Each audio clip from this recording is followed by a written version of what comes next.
Hallå allihopa. Hörs jag bra eller? Först skulle jag vilja säga att nu hörs jag, eller hur?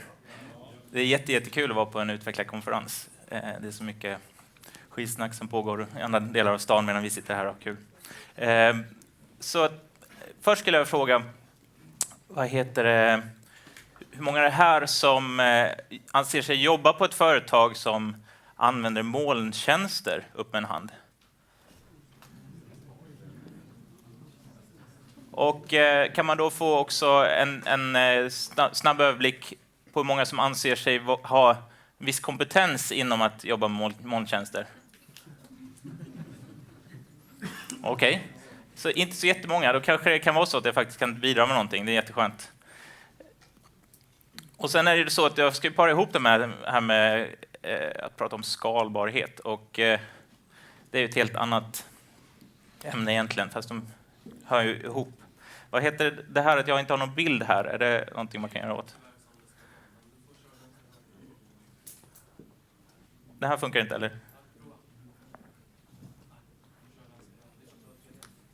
Okej.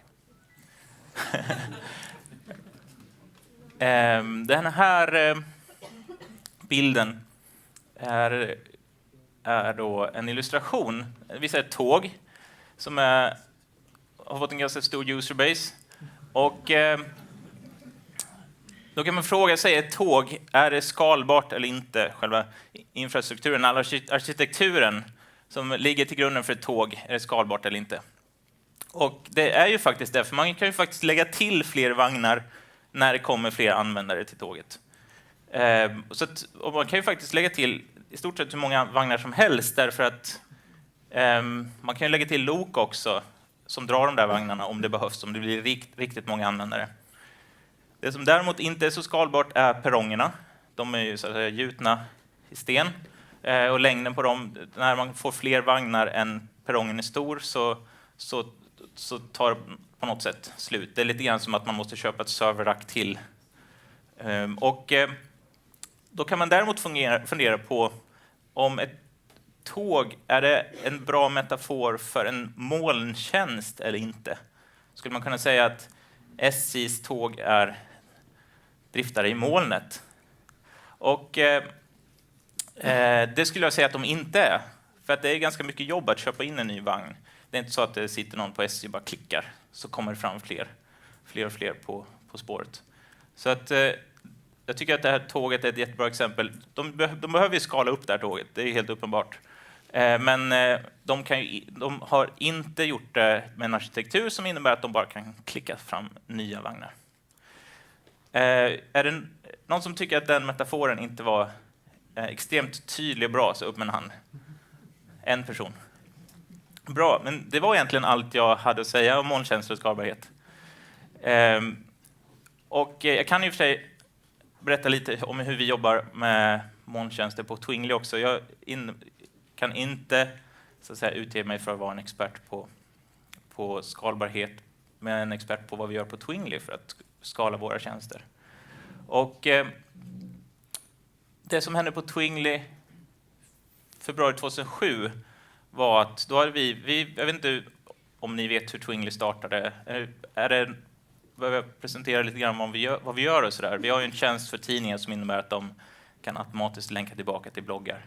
Och det började vi utveckla exakt för 4 år sedan. Vi var 4 tekniker som började då i Linköping. Och det vi gjorde var då att vi utvecklade en widgetlösning dit vi publicerade bloggdata. Och så tänkte vi att den här skulle lägga på all världens nyhetssajter. Problemet var ju bara att då behövde vi hantera så att säga, den kombinerade trafiken av alla de här nyhetssajterna. För vi ville inte sälja vi var ingen mjukvaruproducent. Vi ville inte sälja en mjukvara som driftades ut åt kunden, utan det skulle vara en tjänst som, kan man säga, var driftat i molnet. Det skulle vara en molntjänst, även om den terminologin inte fanns då, så var det så vi tänkte. Och vi fick först DN som kund och sen SvD några veckor senare. Det var på hösten 2006. Och på våren då, 2007 så började vi prata lite med DN. Ska vi inte ta och publicera er tjänst som ni har köpt in nu? Ni ligger och betalar varje månad. Och så de sa att det är några projekt som ligger före och sådär. Men vi ska snart publicera den. Och sen så så sa vi samma sak till Svenska Dagbladet, men vi var lite oroliga över att Svenska Dagbladet skulle lansera före DN, för DN hade ju faktiskt varit före med att signa upp, så det skulle vara lite snopet för dem om det kom någon annan Twingly-kund och var först i Sverige att lansera Twingly. Och så skrev Svenska Dagbladet i en blogg så här att snart kommer det hända roliga saker kring bloggvärlden här på svd.se. Och då fick DN panik och tänkte nu har SvD någonting liknande Twingly på gång, och så la de ut sin tjänst. Och då såg SvD det och så la de ut sin användning av Twingly, sin implementation. Så att både SvD och DN lanserade samma vecka, 2 dagar efter varandra. Båda hävdar att det var den andra tidningen som lanserade först. Och det där såg som en revolution för hela bloggvärlden, för att plötsligt så demokratiseras media på det sättet att bloggar nu kunde få uppmärksamhet från tidningar. Så att det var vad som hände. Det här till exempel en kille som heter Micke Barsik som var väldigt tongivande i bloggsfären då för 3 år sedan. Som skrev om hur bra han tyckte Twingly var. Det var väldigt många som skrev om.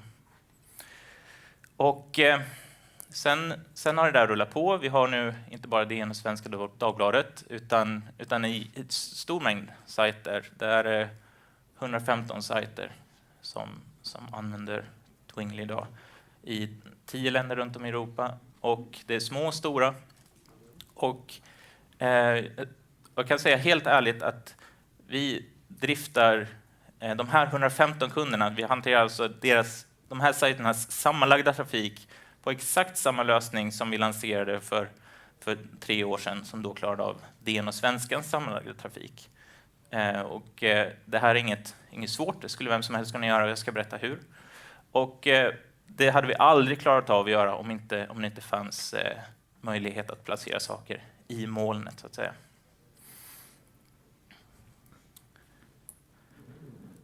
Så då kör vi tillsammans cirka 300 miljoner visningar per månad av den där lilla widgeten som visar vilka blogglänkar som länkar till varje artikelsida. Är det någonting som är oklart av det hittills har sagt, några frågor, så får ni jättegärna avbryta mitt i.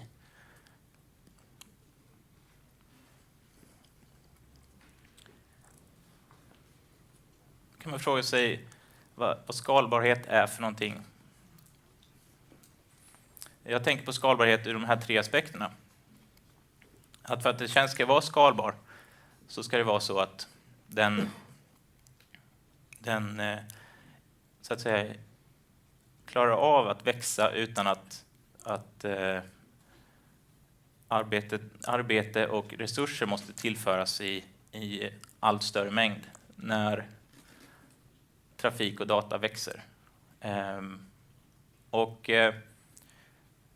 Man kan alltså tänka sig att en webbtjänst får väldigt mycket användare eller att den får väldigt mycket data att hantera. Och det som ska hända då är att arbete och serverkapacitet inte ska slå i taket. Den mängd arbete och serverkapacitet som krävs för att drifta den här sajten.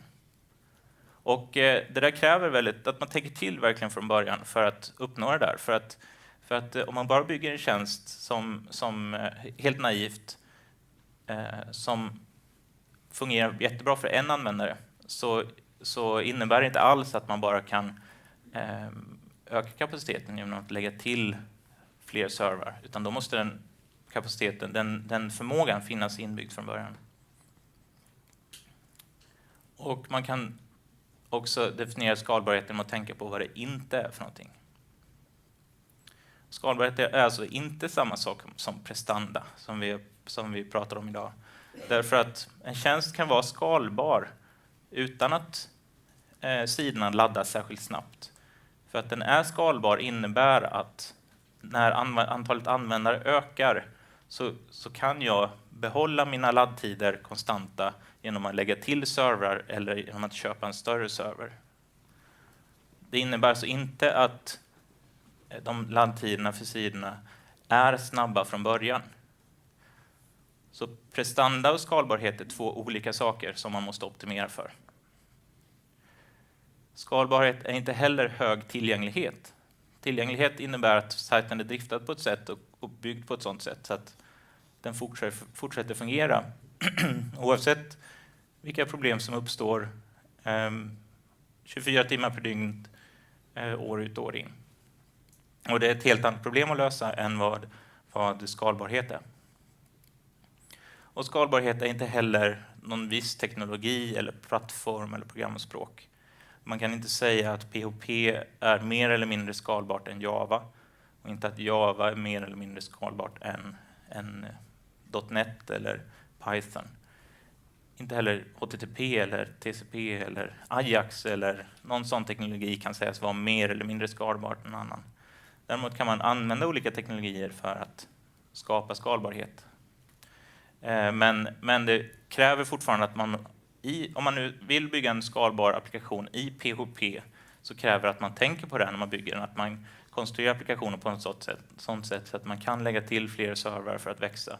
Eller så att när man lägger till en större server så drar applikationen nytta av att det finns mer datorkraft att tillgå.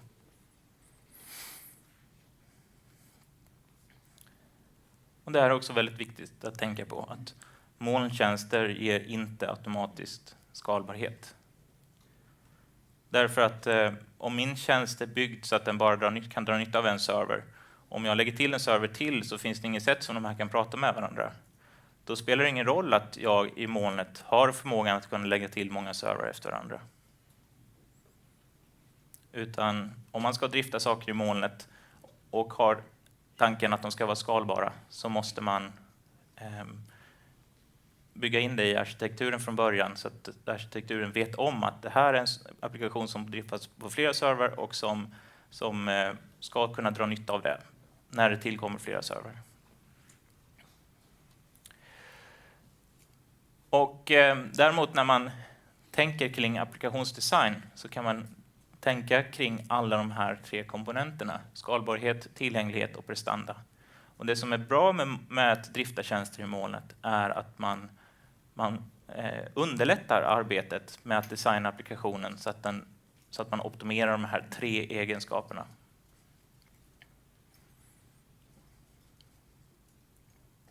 Kan vi få se en handuppräckning här? Hur många här anser sig som en del av sitt arbete ha i uppgift att förbättra skalbarheten av en applikation på jobbet?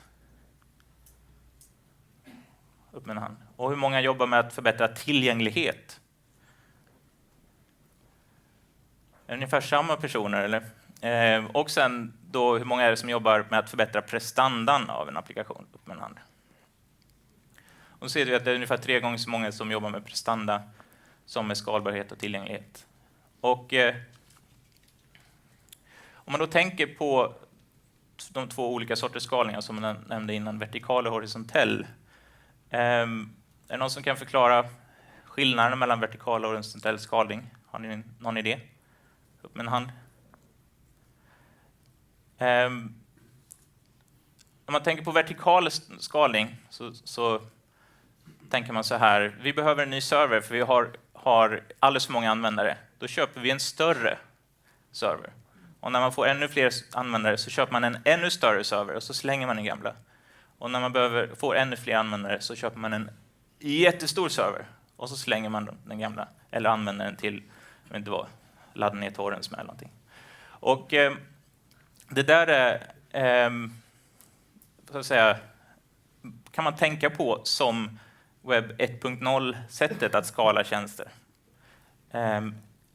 Anledningen till att det är så mycket mer attraktivt att skala horisontellt, det vill säga om man börjar med en liten server och när antalet användare ökar så lägger man till en liten server till. Men när man byggt sin applikation så den kan dra nytta av 2 servrar som fungerar parallellt. Och när man behöver så lägger man till ytterligare servrar, men man kan hela tiden behålla den befintliga arkitekturen. Det gör att varje inkrementellt steg så behöver man inte göra en jättestor investering. Och investeringen blir inte större och större hela tiden. Så anledningen till att man pratar mer och mer om horisontell skalning är att företagen som jobbar med webben blir mindre och mindre. Det går att köra webbföretag på CSN-pengar. Och då är det väldigt attraktivt med horisontell skalning och med molntjänster. Däremot så betyder inte det att en helt modern, väldigt så att säga, webb 2.0 inspirerad tjänst nödvändigtvis måste använda sig av horisontell skalning eller vara byggd för det. Det fanns en tjänst som heter friendfeed.com. Hur många har hört talas om den? Ganska många. Som blev såld till Facebook, som upptäckte att deras användarbas fördubblades ungefär i samma takt som minne blev hälften så dyrt. Och de levde inte så länge innan de blev uppköpta, så att det var bara över ett par år de kunde spåra den här trenden. Men för dem så fanns det aldrig någon anledning att skala ut horisontellt, att ta steget att bygga om sin applikation till att skala horisontellt. Därför att det fanns hela tiden resurser för dem att dubbla mängden minne efterhand som användarbasen dubblades. Därför att den här insatsen, investeringen att dubbla mängden minne i deras databasserver, den blev hela tiden, efterhand som de behövde köpa dubbelt så mycket minne, så blev minnet hälften så dyrt också. Så det var hela tiden en konstant nivå på den investeringen. Och det gör att man ska inte alls tänka på horisontell skalning som något tvång, utan man kan mycket väl tänka på skalning som någonting man gör vertikalt. Det vill säga att behöver vi mer datorkraft så köper vi helt enkelt en större server. Det kan vara ett väldigt bra sätt att skala. Det kan vara väldigt billigt om man nu har ont om tid, för att man kan lägga ner ganska mycket tid på att bygga en lösning som skalar horisontellt. Och är det så att man kanske aldrig får den där användarbasen som växer jättesnabbt, så har man lagt ner all den här tiden i onödan. Det finns däremot en väldigt distinkt skillnad med de här två. Och det är att man med några få undantag så är det så att om man ska drifta tjänster i molnet, som nu är ämnet för mitt föredrag, så fungerar vertikal skalning bara till en viss gräns. Därför att om man går till en molnleverantör som säljer servrar eller VPSer eller så här computational units eller vad de nu säljer, beroende på leverantör, så finns det oftast en ganska snäv gräns kring hur mycket minne man kan få en sån och hur stora burkar de säljer. Så ska man skala i molnet så är det nästan alltid horisontell skalning som man måste bygga sin arkitektur för. Är det några frågor kring det?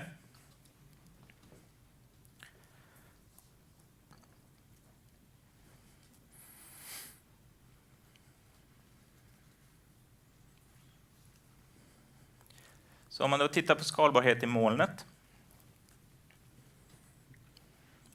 Om man har driftat sin tjänst till exempel på Amazon EC2 eller köpt VPSer från finns svenska företag som MyCityCloud och Glesys och en rad företag. Och managed hosting från till exempel rackspace.com och slicehost och så vidare. Så är det väldigt enkelt att lägga till fler server. Så att har man en applikation som är byggt för att så fort jag har utnyttjat all serverkapacitet men behöver lite mer, så kan man lägga till en enhet, en ny server, för att lägga till antingen datorkraft eller lagringsutrymme. Eller kanske bandbredd. Och man kan, till skillnad från när man köper server, så kan man inte bara skala upp det där, utan man kan skala ner också. Vilket är en väldigt bra egenskap om det är så att man ska ta hand om trafiken kring ett event. Om man ska hosta någonting kring Melodifestivalen till exempel, som jag ska visa exempel på att vi gjorde tidigare. Och det finns också, som jag skrivit punkt nummer 2 här, en möjlighet att använda API-er hos Amazon eller en rad olika hostingtjänster för att göra det där automatiskt. Att man kan ha en webbapplikation som känner av i ett API att nu är prestandan på våra webbserver väldigt låg. Vi får långa laddningstider därför att det är så många användare som är inne på sajten just nu, eller vi har så stor tillflöde av data att vi måste lägga till server. Då, även om det är mitt i natten, så kan man bygga en plattform som automatiskt expanderar antalet servrar och sen när de inte behövs längre tar bort dem igen. Och om man då tittar på där jag har skrivit att endast horisontell skalbarhet är möjligt, så åsidosätts där lite grann av den sista punkten där, att det finns också lösningar för elastisk datorkraft och lagring. Och vad elastisk datorkraft innebär är att man kan använda en tjänst där den tillgängliga datorkraften eller det tillgängliga lagringsutrymmet framstår som att det är obegränsat. Det vill säga det läggs till nytt lagringsutrymme eller fler processorer automatiskt efterhand som det behövs fler. Och det där finns för väldigt särskilda, speciella applikationer. Och lagringsutrymme är den absolut enklaste saken att göra elastisk. Och det finns väldigt bra exempel på till exempel Amazon S3. Många har talat om Amazon S3 här inne. Att man genom en tjänst får tillgång till det som framstår som oändligt lagringsutrymme med oändlig bandbredd. Själva verket så är det inte så, men man säger att tjänsten är elastisk därför att det framstår så. Ju mer data man stänger på, desto mer utrymme får man tillgängligt. Och sen betalar man bara för exakt så mycket data som eller lagringsutrymme man har utnyttjat. Och om man tittar på datorkraft så finns det också, till exempel Rackspace.com har en speciell molntjänst som om man har en applikation, är det någon som har tittat på Rackspace.com? Jonas, har du gjort det? Har du tittat på deras elastiska datorkrafttjänst, om den kallas för en grid eller någonting liknande? Lite grann. Då kan ni prata med Jonas om ni är intresserade av det där senare efter. Och det är väldigt spännande. Man kan verkligen få känslan av att man sitter på världens största superserver för att det finns ingen mängd trafik i världen som ni inte klarar av. Men då ställer det väldigt speciella krav på applikationen. Det kan inte vara vilken programkod som helst som körs där, utan det är väl ganska snäva ramar. Kanske till och med så att det måste vara statiska filer som bara ligger där. Men det får ni jättegärna titta på Rackspace.com när man är intresserad av en sån tjänst som kan skala upp serversidans prestanda automatiskt i oändlighet. Och om man tittar på tillgänglighet i molnet då. Tillgänglighet är precis lika viktigt som skalbarhet om man nu vill bygga applikationer som man kan garantera för sina kunder eller användare att de finns i drift dygnet runt. Så är det generellt så att lagringstjänster i molnet har hög tillgänglighet. Det finns väldigt mycket man kan fucka upp när man bygger en lagringstjänst, och de har fuckat upp det mesta och sen fixat det redan. Så att de har gått igenom den processen, så att det är väldigt bra så att man slipper det. Och om man köper servrar i molnet eller lagring eller vad man än köper, så ingår så att säga grundinfrastrukturen där. Man får allt det som står listat här och behöver inte betala extra för det i någon serverhotell, utan man betalar bara per sån här enhet man köper, oavsett om det är lagring eller datorkraft. Och man kan också skapa horisontell redundans. Vet ni vad redundans är för någonting? Det är väldigt enkelt eftersom man nu kan lägga till fler servrar och bara betala för just det man använder. Och det är ju så till och med att man kan ha man kan ha servrar som har automatiskt failover, så att när en server kanske kraschar och inte fungerar längre, så kan en annan server startas upp automatiskt och ta över den kraschade serverns roll. Och lagringsutrymmet som det här datat finns på, som servern använder, kan finnas separat, så att den nya servern kan börja använda det omedelbart. Om man tittar då på prestanda i molnet, så är det nästan det knepigaste med molntjänster. Man kan väldigt enkelt öka prestanda om det är så. För att det som händer oftast om en applikation blir överlastad är att prestanda sänks. Det vill säga att laddtiderna växer och antalet fel ökar i systemet. Och det som om man då har byggt tjänster som det skalar horisontellt, så kan man då, tack vare att man har driftat sin tjänst i molnet, så kan man lägga till fler server. Och det där skulle ju vara jättebra om det inte vore så att många av de här molntjänsterna har ett visst overhead på roundtrippen till servrarna. Om man använder till exempel Google App Engine eller Amazon EC2, så kan det variera för att man inte får, så att säga, det framstår som om de inte har placerat servrarna direkt mot nätet, utan att det finns någonting däremellan som ibland förlänger roundtrippen till servrarna och kanske gör det oberäkneligt. Så att ibland är bra, ibland dåligt. Och till exempel på Google App Engine så när man har lagt upp en server image där som ska svara på anrop, så om den inte används, om det aldrig kommer några anrop, så kommer Google avallokera den där och bara starta upp den när den behövs igen. Precis som när man startar ett program på datorn för att man ska läsa mejl eller någonting liknande. Och då kan det bli en jättestor laddtid bara för att ladda upp den här applikationen i minnet igen. Så att om man har en applikation som inte används så ofta, så kan man få jättestora laddtider från användarens synpunkt sett. Så där gäller det att om man nu ska använda molnet som för drift, så gäller det att mäta och jämföra på olika leverantörer och jämföra och se om de laddtiderna man får är acceptabla, roundtrippen till servern. Och som det står här, metoden för att öka prestanda i molnet är att skala horisontellt. Och det kan också göra med att man ser till att man får en gynnsam geografisk placering i servrarna. Att om man nu använder Amazon för serverhosting, så ska man se till att få de europeiska servrarna om det är så att man har användarbasen här i Europa.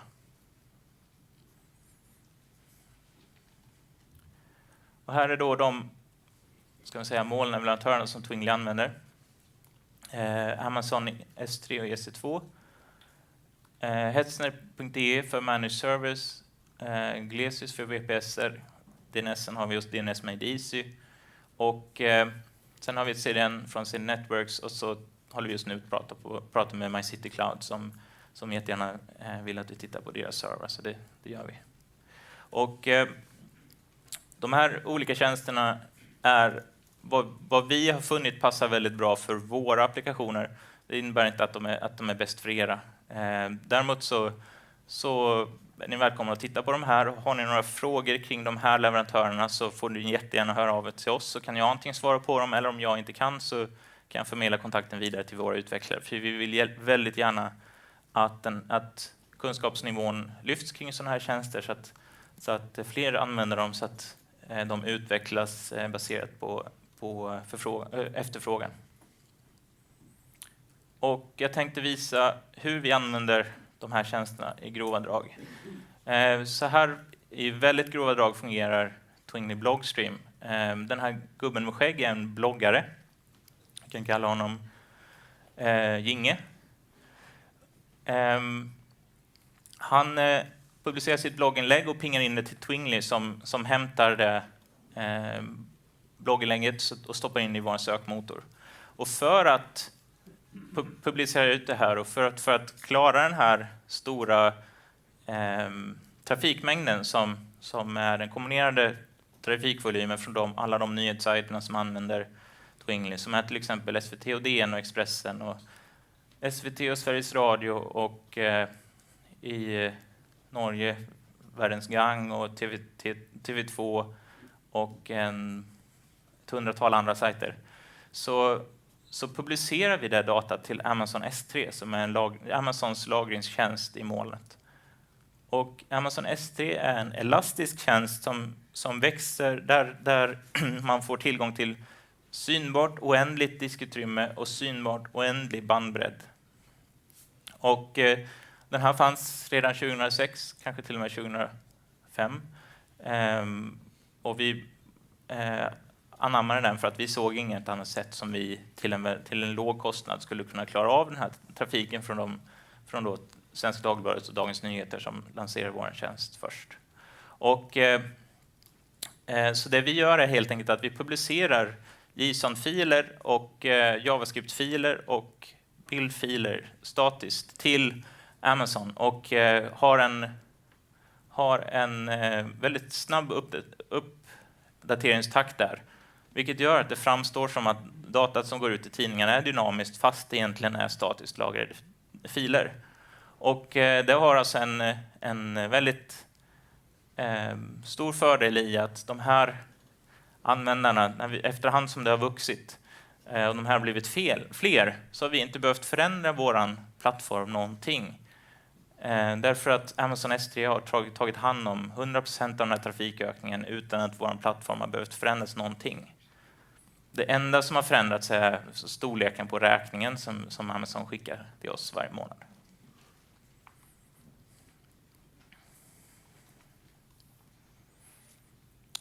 Och när den här bloggaren, som vi väljer att kalla Inge, skickar in sitt blogginlägg, för det är oftast han som gör det, så lägger vi det på en kö och så har vi en mängd olika servrar som hämtar det som vi kallar för tasks, alltså olika uppdrag från den kön, och då hämtar hans blogginlägg och stoppar in i databasen. Och det gör att vi kan lägga till fler servrar efterhand som antalet bloggar växer och vi behöver större och större kapacitet på indexeringssidan. Så kan vi lägga till fler servrar som hämtar bloggadresser från den där kön. Det innebär att vi på inhämtningssidan kan också skala horisontellt. Den delen har vi däremot inte i molnet utan på helt egna server. Men den skulle lika gärna kunna vara på molntjänster just eftersom vi har en kö som flera servrar kan hämta ifrån. Så kan vi skala upp indexeringssidan efterhand som det krävs bättre prestanda. Och om en sån här server skulle krascha genom att en disk går sönder till exempel, så innebär det inte att hela indexeringen stannar för att det inte är beroende av en server, utan det innebär bara att prestandan tillfälligt minskas med kanske 5 eller 10% just då. Om man tittar på tillgänglighet i den här lösningen så har ju Amazon en väldigt hög tillgänglighet. De har haft nedtid vid 2 tillfällen, ett eller 2 tillfällen sedan 2006 när vi började använda dem. Medan våra servrar däremot har för indexering har varit nere väldigt mycket mer. Därför att vi är inte beroende av 100% upptid på dem för att leverera vår tjänst. För att det som krävs är att Amazon har 100% i upptid på sin lagringstjänst. Och anledningen till att vi får nertid kan antingen vara att saker kraschar och går sönder, vilket har hänt, eller också att vi måste flytta server, vilket också har hänt, eller byta serverkomponenter eller utföra någon typ av maintenance. Så i och med att vi har våra servrar har publicerande system genom en molntjänst så får vi mycket, mycket större flexibilitet i vår driftssituation och inte alls lika höga krav på tillgänglighet som vi skulle haft om de här filerna hämtades direkt från våra egna servrar.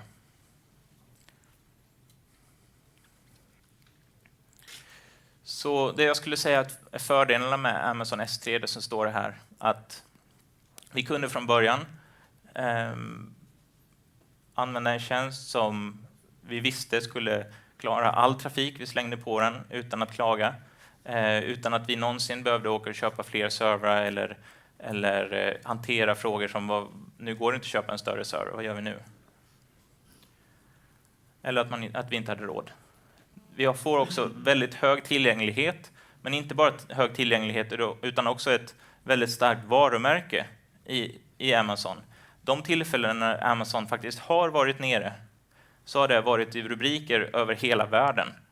Därför att det har drabbat miljontals sajter, varav Twingly är en av de minsta säkert. Och den stora nyheten vid det tillfället är inte att Twingly är nere, utan att miljontals sajter är det.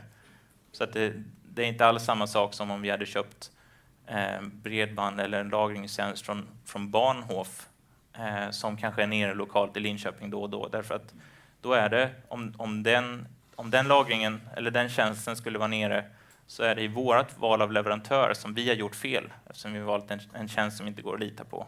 Nu när vi har valt Amazon så är det ingen som kan klandra oss, för alla vet att Amazon är 100% tillförlitligt.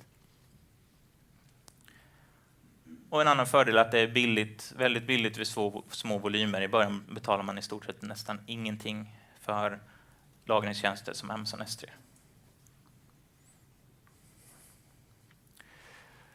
Nackdelar då. Det är en lagringstjänst, det är ingen leveranstjänst egentligen. Vilket innebär att det är långsamt och det är oberäkneliga laddtider, tyvärr. Man kan inte veta om man får ner den där filen som man laddar ner på 100 millisekunder eller på 1,5 sekund.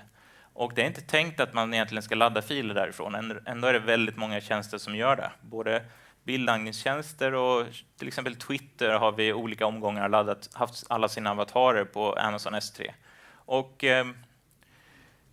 därför, som det står i rött här nedanför, så ska man placera ett CDN framför S3 om man ska ha tänkt använda leverans där man har krav på prestanda. För att det är inte möjligt att garantera bra laddtider från Amazon S3.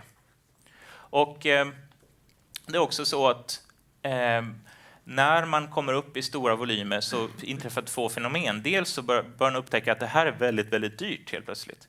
Vi hade kunnat bygga en filserver som gör precis samma sak, mycket billigare än Amazon S3 gör åt oss.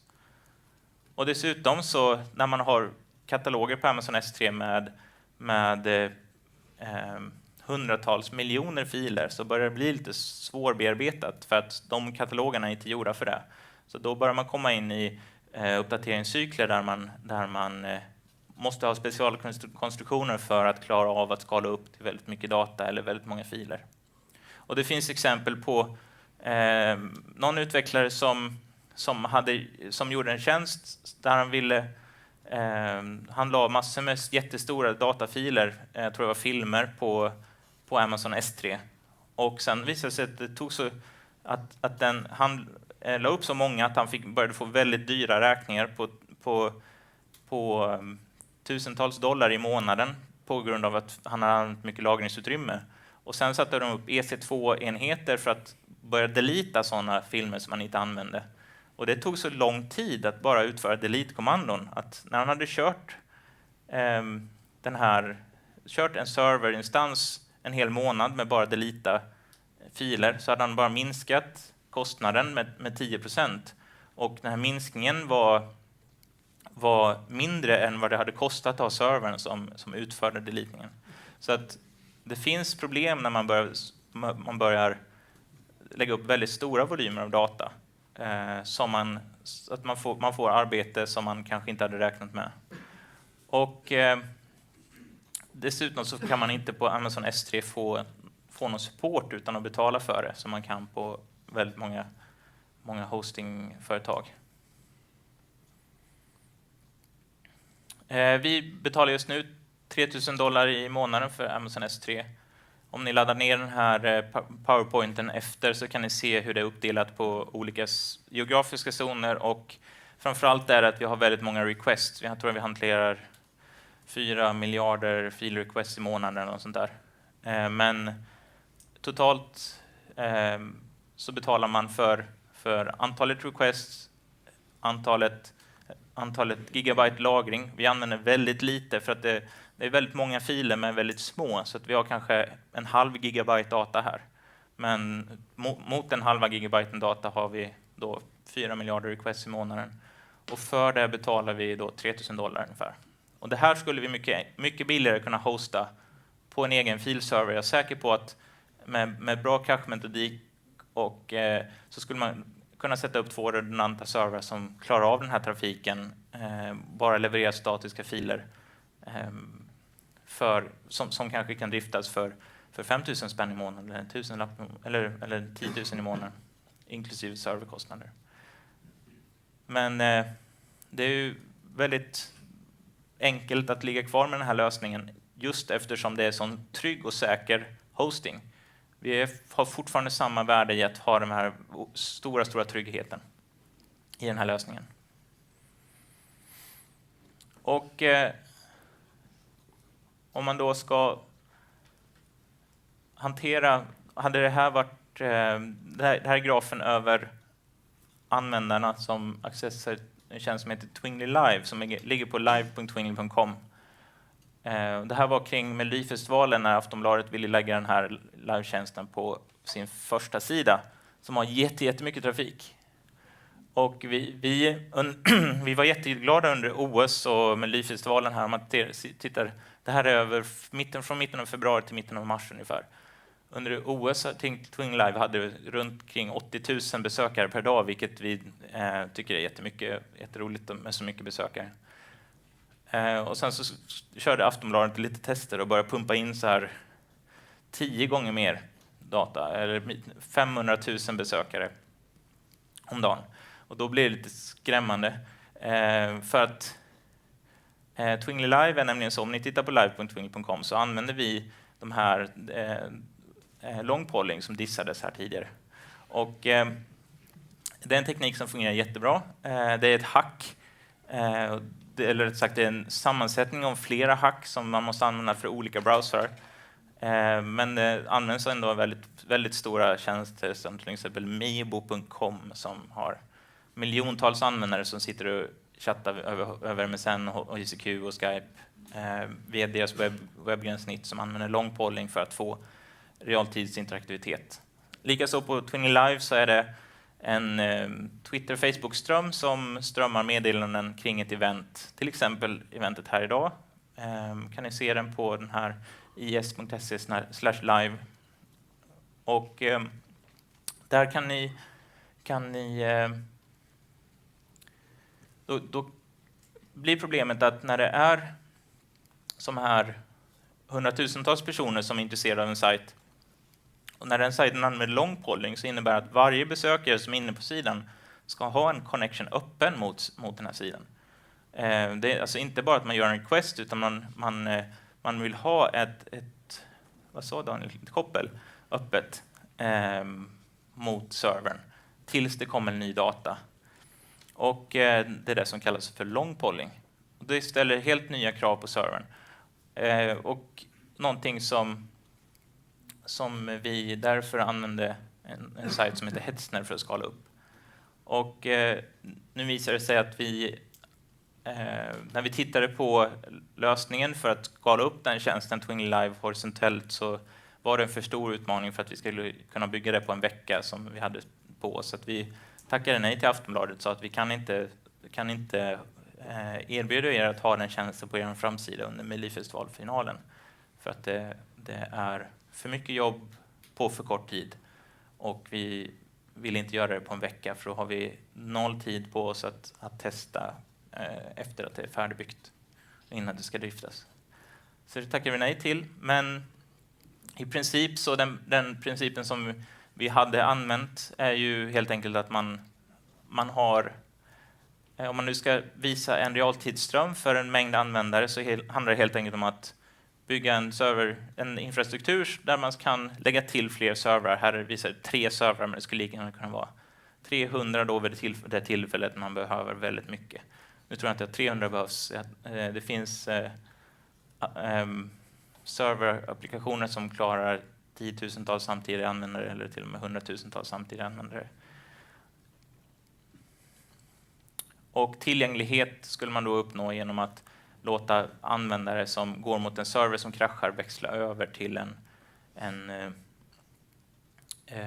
av de servrarna som fortfarande fungerar. Och är det så att det är någon av er som är intresserade av den här typen av realtidsapplikationer där man strömmar data genom det som kallas för Comet, som är alltså ett mer generellt begrepp för Ajax, där servern pushar data. Om ni är intresserade av det så kommer vi att prata om det på en konferens som heter Disruptive Code i december. Jennifer är här, kan berätta mer. Vilket datum är det? 21-22 september, stämmer det? Så är det alltså Disruptive Code här i Stockholm, som är en utvecklarkonferens med väldigt mycket mer hands-on workshops än vi har tid till här idag. Och då kan ni lära er verkligen programmera den typen av tekniker som vi pratar om här. Fördelar med att ha datorkraft i molnet på det här sättet är alltså att man kan få hög tillgänglighet i och med att linor och servrar och elkraft och så vidare är redundant rakt igenom utan att man behöver ordna med det själv eller betala extra för det. Man kan skala upp och ner omedelbart med en knapptryckning eller till och med programmatiskt.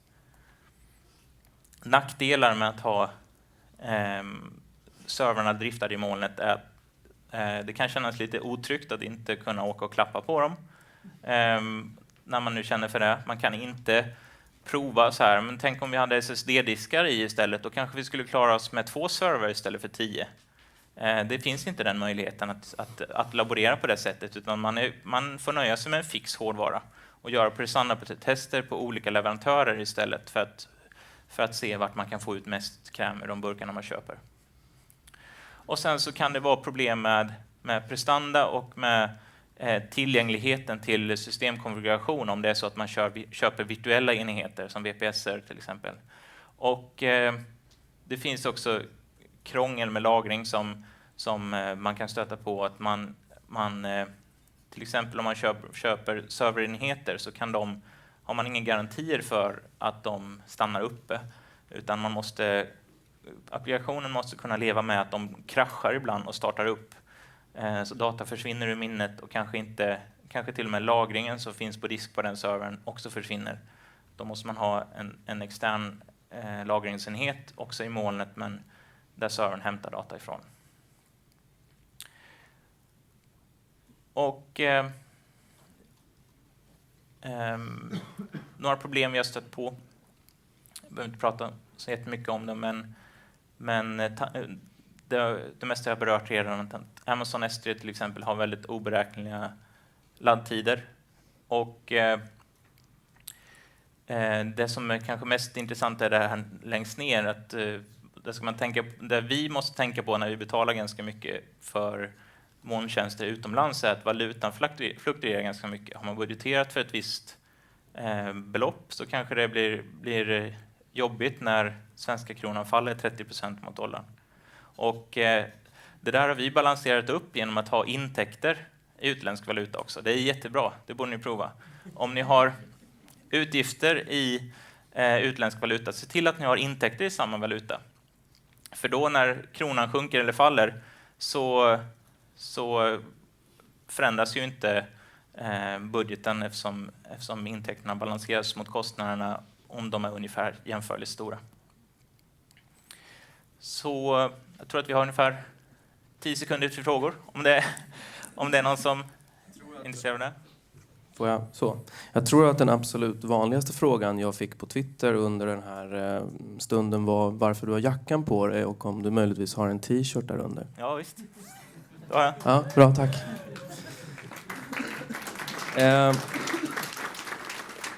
Vi kanske hinner med en fråga om det finns någon som vill fråga Martin någonting lite snabbt. Nej, men vad bra. Då har vi... Jo, där. Vänta. Vad är det för plattform? Vad är det för språk vi byggt i? Vi bygger våra tjänster framförallt i .NET. Men sen har vi också lite Python, Perl, Ruby. Så driftar vi alltihopa på MS SQL, MySQL, använder sökmotor som heter Sphinx Search och provar nu lite olika key value stores också. Så vi har en plattform som är väldigt, väldigt bred. Vi väljer inte en teknologi utan vi väljer den open source mjukvara som passar bäst och så fogar vi ihop det med standardprotokoll så att allt kan prata med varandra ändå. Tack så mycket Martin. Jag tror att Tack. Ragnar vill komma upp och lämna en present. Varsågod. En nyhet från AOL här. Det är snabbt, lätt och roligt. Full internetaccess. All grafik laddas ner gradvis. Tack så jättemycket. Tack. Tack så mycket.